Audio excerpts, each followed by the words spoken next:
Welcome in Karibuni to Aroma of Zanzibar. Today I'm going to share with you how I make this beautiful bread called Mkate wa Sinia, also known as Mkate wa Kumimina or Mkate wa Mchele. It's basically the same bread that's made out of rice but has different names. Okay, so I've got my rice here that's been soaked overnight, but if you can't do overnight, try at least 6 hours. And I also have some thick coconut milk. This is a canned milk that I'm using. You can use powdered coconut milk or you can use fresh coconut milk. I also have some sugar, some yeast, egg whites, powdered cardamom, and this is a measuring cup that I've used for this recipe and a set of measuring spoons as well. Okay, so I'm going to start blending my rice. Make sure there's no water, and I'm going to basically add everything at one time. So that goes in my cardamom, and there would be my egg whites and the sugar. I know that a lot of people are concerned about adding the sugar. They think it kills the yeast. The sugar does not kill the yeast. The yeast is a bacteria that grows, and the sugar really helps it to ferment. So you don't have to worry about it. Now over here, I'm using only half quantity of my coconut milk, simply because, you know, when you have a lot of liquid, and then you have less, the amount of rice is lesser, it's difficult to blend it, to get the fine better quicker. It blends, but it takes a lot of time. That's as far as I'm concerned. So I blend it over here, and you want to run it for like 3 minutes and stop your blender. You don't want to burn the blender, even though the whole process might take you about 7 to 10 minutes. Okay, so I'm just gonna check here and see how the batter is. And you want to make sure that all the grains, you don't want this, you don't want too many grains. You'll get a couple of them, but you don't want so many of them like this. Okay, you want your batter to be really fine.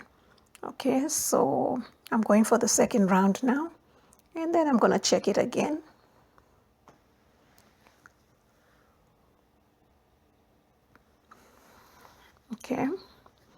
Okay, this is better than the first time, so I'm going to add the remaining of my coconut milk. Okay, and then we're gonna blend it again. Okay, and it all depends on your blender. You know, I have mastered my blender. I know how it works, so probably with the whatever blender you have might work much better than this way. Okay, so now I think I'm almost done.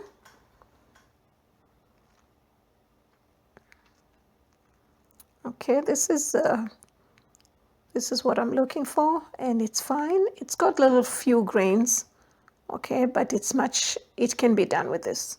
Okay, with my blender, this is the best I can get. Okay, so if you can do better than this, go ahead and do it. Okay, so now I'm gonna put this in a big bowl, and I'm gonna cover it. It's gonna take about an hour to get this to double the volume and to ferment, but it depends on the temperature or the weather outside and the temperature in your home. It might take a little longer if it's cold. Okay, so we're just gonna cover it. Okay, and now it's ready, and you can see I've got all these bubbles, and my batter is much thicker, and it has double the volume. Okay, in corn. So I'm getting ready to bake the bread, and I have my oven on 400. So I'm going to pour this batter into the pan. Now there are two ways of doing this bread. Some people like to cook it halfway on the top and then put it in the oven to finish the cooking. And that's how you'll get those big stripes on your bread.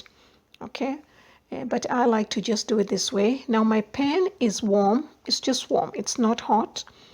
It's just warm, and I'm going to add going to put some ghee, brush it with some ghee or butter, or you can do oil. Just make sure there's some fat in there so that your bread does not stick. Now I'm using a non-stick pan, so it's not going to stick. Okay, but if you're using a pan that sticks, then okay. So 400, I've got it here, and I'm going to do about 7 minutes.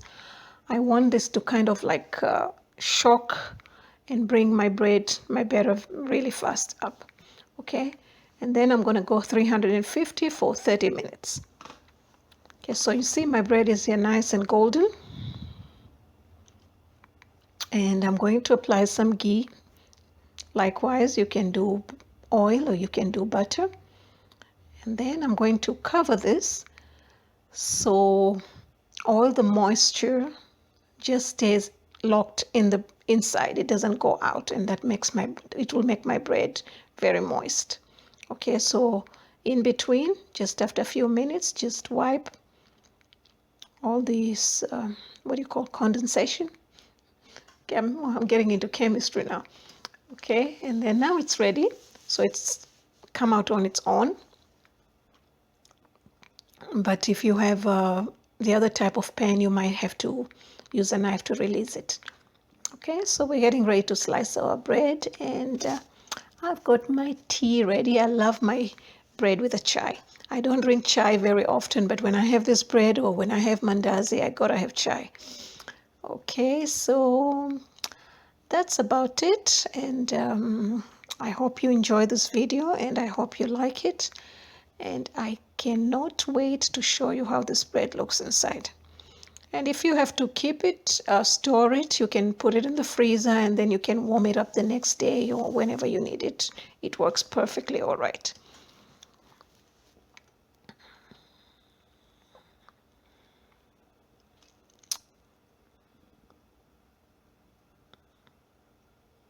There you go. Here's my nice, soft, and fluffy Mkate wa Sinia.